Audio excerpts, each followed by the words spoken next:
Hello friends, welcome to my channel. आप सब कैसे हैं? आशा करती हूँ सब अच्छे होंगे और अच्छे रहिए भी। और आप सबको जय श्री राम। और मैं जय श्री राम क्यों बोल रही हूँ अभी मैं बताऊँगी।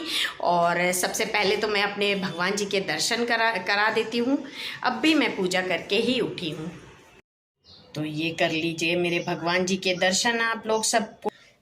तो फ्रेंड्स, आज मैं कोई ब्लॉगिंग नहीं कर रही हूँ, मैं सिर्फ आप लोगों के साथ बात करने आई हूँ। बहुत दिन से इच्छा हो रही थी कि मैं कुछ आपके साथ अपना अनुभव शेयर करूँ। मेरे बब्बा जी के प्रति जो मेरा अनुभव हुआ है, तो वो चीज़ मैं आपके साथ शेयर करूँ। काफ़ी दिन से मैं ऐसा सोच रही थी कि मैंने ऐसा क्या किया और मेरे को बब्बा जी कैसे दर्शन दिए और मेरे हर एक काम कैसे हो रहे हैं या हुए हैं और आगे भी होएंगे, ये मेरे को विश्वास है। तो मैंने सोचा क्यों ना मैं आप लोगों के साथ इन बातों को शेयर करूं, जिससे कि आप लोगों को भी प्रेरणा मिले। कई लोग हैं जो हताश हो जाते अपने जीवन से, शारीरिक, आर्थिक, मानसिक सब तरफ से। तो बब्बा जी हमें कैसे सहारा देते हैं, किस तरह से हमें उस समस्याओं से उबारते हैं, इसका अनुभव मैंने खुद किया है। तो मैं सोच रही हूँ आज मैं आपके साथ वही शेयर करूँगी। शुरुआत से ही करूँगी कि मैंने कैसे बब्बा जी के पूजा पाठ मैंने स्टार्ट किया, बजरंगबली के पूजा पाठ मैंने स्टार्ट किया, किस तरह से वो मेरे आराध्य बन गए और मैं आगे और क्या क्या ऐसा की जिससे मेरे को उसका फल मिला। तो आप मेरा पूरा वीडियो देखिएगा, तो मुझे आशा है आपको भी समझ में आएगा और आप भी करेंगे तो बिल्कुल आपके साथ भी बब्बा जी रहेंगे। तो मैं शुरुआत करती हूँ 2007 से। मेरी मम्मी और मेरे भाई का बहुत बड़ा एक्सीडेंट होता है। इतना बड़ा एक्सीडेंट हुआ है कि मेरी मम्मी को काफ़ी ऊपर से नीचे गिरी हैं। मतलब बाइक में आ रहे थे मेरे भैया और मेरी मम्मी जो हैं वो बाइक से आ रहे थे, पीछे से डंपर ने धक्का मारा था। तो मम्मी तो काफ़ी ऊंची मतलब उचक के और फिर नीचे गिरी थी और भैया जो है डंपर में ही घिसटते हुए गाड़ी के नीचे जा रहा था। तो भगवान ने ही बचाया जिसको बोलना चाहिए। मेरी मम्मी बहुत पूजा पाठ करती हैं। मेरी आस्था तो मेरी बचपन से ही थी। तो 2007 में जब एक्सीडेंट हुआ तो मम्मी को बचना बहुत ही मुश्किल था मम्मी का, क्योंकि मम्मी की अंदरूनी चोटें बहुत लगी थी मम्मी को, जिससे कि मम्मी को सिर्फ कान से हल्की ब्लीडिंग हुई थी। बाकी ऐसा कुछ सामने मतलब शरीर के ऊपर से कोई चोट नहीं नजर आ रही थी। भाई को मेरे काफ़ी भारी चोट लगा था, जैसे हाथ फ्रैक्चर हो जाना, पूरा पैर फ्रैक्चर हो जाना, इस तरह से चोट लगा था, जो कि उसको तो प्लास्टर करके बेड में सोए हुए थे। मैं जब अपने ससुराल से मायके पहुंची तो हॉस्पिटल में देखी एक ही कमरे में मम्मी इस तरफ, भाई इस तरफ। मम्मी का तो बहुत ही ज़्यादा सीरियस कंडीशन हो गया था, इवन उनका ब्रेन ऑपरेशन करना पड़ा। और उस टाइम पे मेरा भाई जो कि प्लास्टर बन गया था उसका 6 महीने के लिए, तो वो तो घर पहुंचा दिए थे, लेकिन हम लोगों का मम्मी को लेके काफ़ी दौड़ भाग हुआ है। तो भाई मेरा बस एक ही काम करता था, बजरंगबली का पाठ करता था। घर में उसको देखरेख करने के लिए मेरी बहन की छोटी बेटी थी जो उसको देखरेख करती थी, उसका पैर पकड़ के उसको बाथरूम तक ले जाना या इस टाइप का वो करती थी। और हम दोनों बहनें यहाँ माँ के साथ जूझते थे और मेरे पापा भी। तो हम लोग इस तरह से हमारा सब चल रहा था, अस्त व्यस्त हो गया सारा कुछ। मेरा भाई सिर्फ सुबह शाम बजरंगबली जी के चालीसा जो होता है वो चालीसा का पाठ करता था। और हम लोग यहाँ पर भगवान को बुलाते थे कि मम्मी को कैसे भी करके आप ठीक करिए भगवान, इस तरह से हम लोग प्रार्थना करते थे। धीरे धीरे मम्मी रिकवर हुई और उसके बाद मम्मी की पूरी मेमोरी चली गई थी। मैंने वही बजरंगबली की कृपा बोलेंगे कि मेरे भाई ने सुबह शाम सिर्फ पाठ किया कि मेरी माँ को अच्छा कर दो, हे भगवान मेरी माँ को अच्छा कर दो। वो सुबह शाम सिर्फ पाठ करता था और इधर हम लोग उसको मम्मी को लेके जो भी ट्रीटमेंट कराना ये सब करते थे। मम्मी करीब 1-1.5 महीने तक मम्मी हॉस्पिटलाइज रही, 2 महीने तक शायद हॉस्पिटलाइज रही। उसके बाद मम्मी को घर लेके आए। मम्मी को सेंस नहीं था कि कहाँ पॉटी करना चाहिए, कहाँ से सूसू करना चाहिए या कौन क्या है। नाम हम लोगों का याद था, लेकिन किसी को कुछ नाम से किसी को कुछ नाम से पुकारती थी। इस टाइप से था। लेकिन वही भगवान जी की कृपा थी, वही बजरंगबली की कृपा थी कि माँ को मेरी पूरी याददाश्त आ गई 6-7 महीने बाद, और मम्मी धीरे धीरे रिकवर करने लगी, मम्मी अच्छी हो गई। आज मम्मी बहुत बेहतर हैं, पहले से बहुत ही अच्छी हैं। अभी तो मम्मी के जोड़ों का दर्द और ये सब से परेशान रहती हैं, पर मम्मी अभी बहुत बेटर हो गई हैं। मेरे भाई को उस टाइम से बजरंगबली के ऊपर बहुत आस्था हो गई।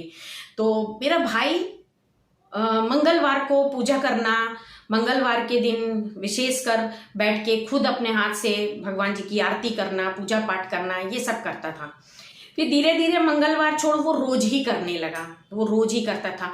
हम लोग सब उसके इस भक्ति को देखते थे और अच्छा लगता था, लेकिन हमने कभी टोका नहीं। सबकी अपनी अपनी मर्जी है, जिसको जहाँ जैसा पूजा पाठ करना हो।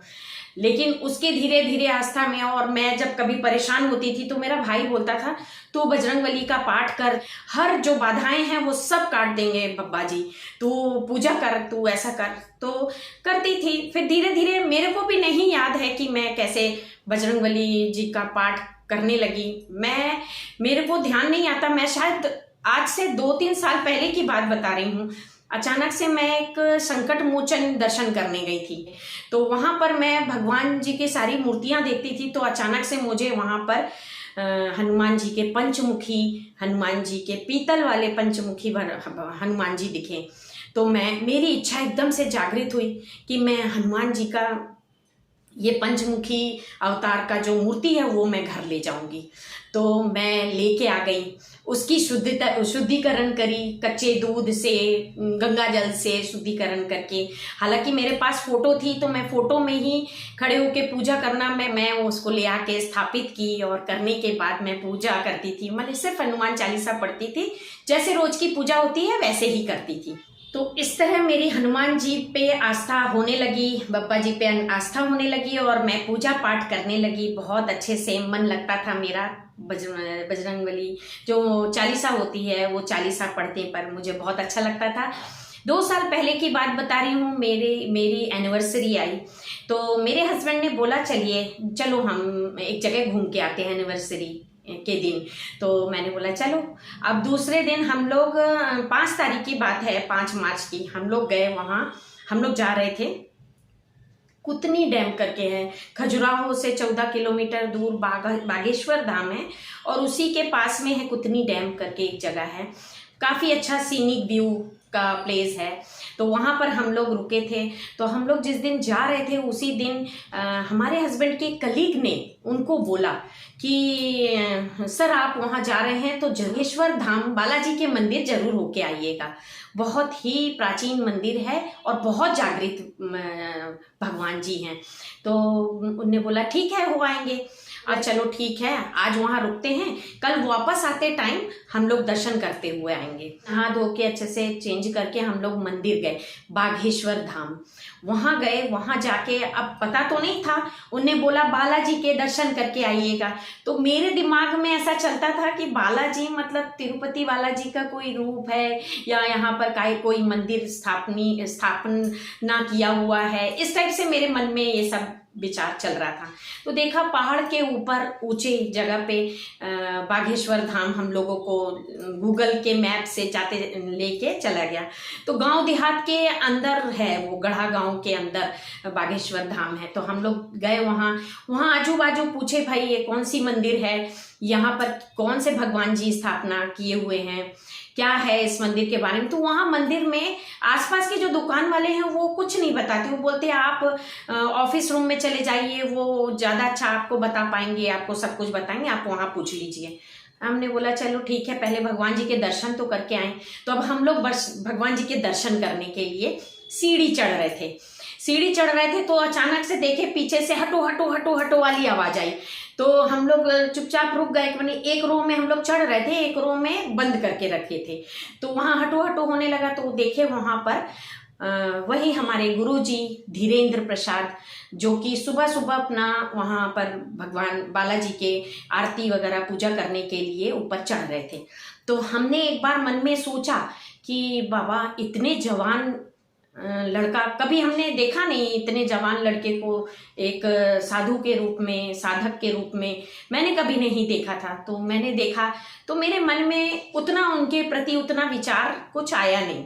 मैं देखी सारे लोग उनके पीछे पीछे जा रहे थे और मेरे मंदिर में चढ़ते चढ़ते वहाँ मंदिर में इतनी भीड़ हो गई कि मैं मंदिर के अंदर घुस भी नहीं पाई। अब वहां पर जैसे गई तो खूब चिल्लाने चोटने की आवाज आ रही थी, खूब चीखने की आवाज आ रही थी और शरीर में पता नहीं मेरे कैसे हो रहा था, अजीब सा हो रहा था मेरे अंदर कि ये क्या हो रहा है। अचानक से एक औरत जो यहाँ पर मेरे बाजू में खड़ी थी वो हिलने लगी जोर जोर से और मेरे को पता नहीं कैसा हो रहा था। मतलब मैं अभी आपको बता रही हूँ, आप विश्वास नहीं करोगे, मेरे पूरे बदन में ऊपर से नीचे तक कांटे आ रहे हैं। मेरे को ऐसा एक अनुभव हो रहा था वहां खड़े खड़े।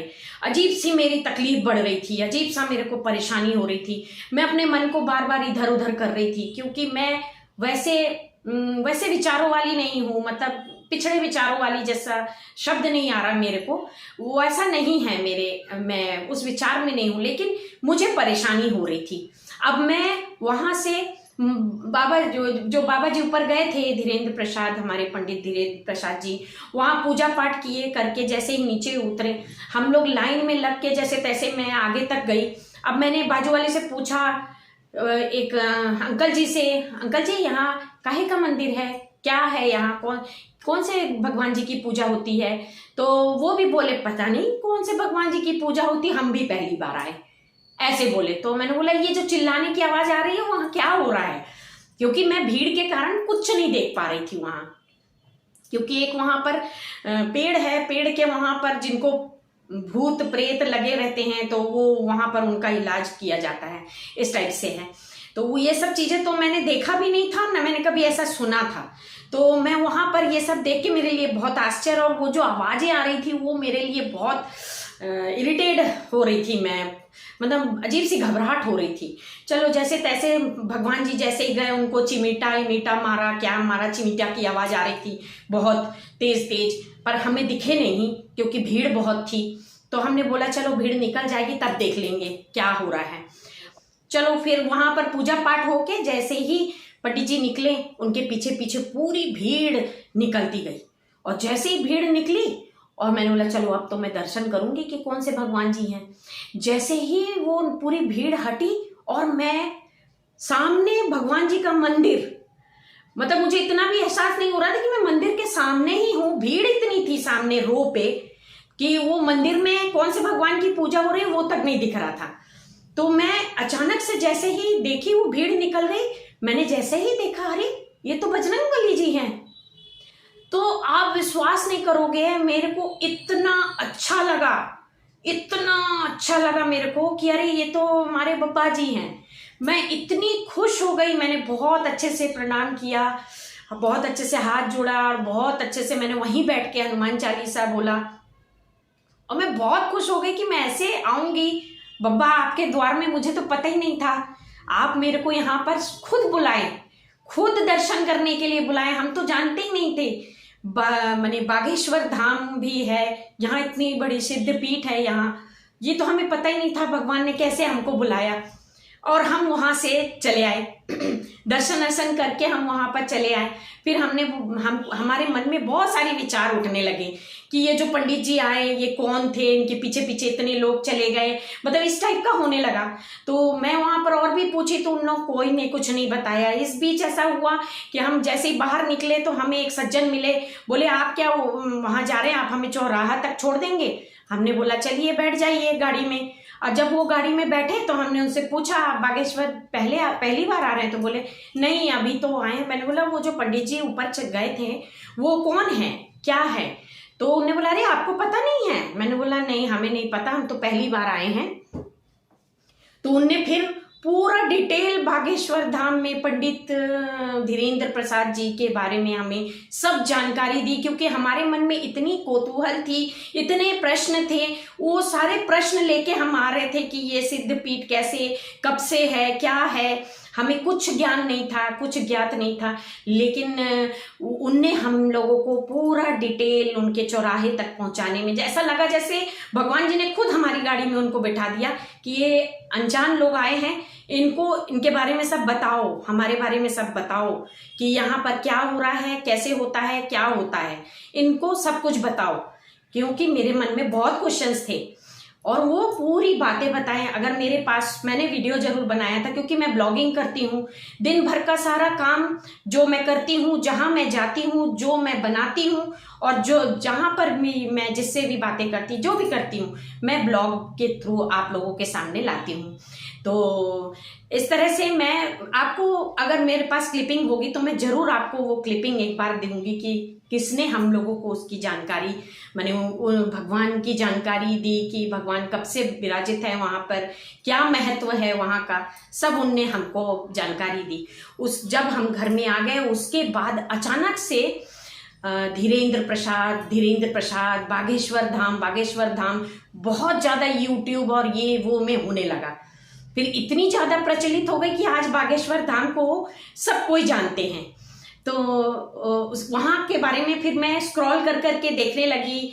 वहाँ पर पंडित धीरेन्द्र प्रसाद जी हमें बहुत सारी ऐसी जानकारियाँ देते हैं, बताते हैं कि ये उपाय करो तो इससे ऐसा होगा, मन शांत होगा, काम कैसे बनाएंगे भगवान जी, बालाजी आपके काम कैसे बनाएंगे।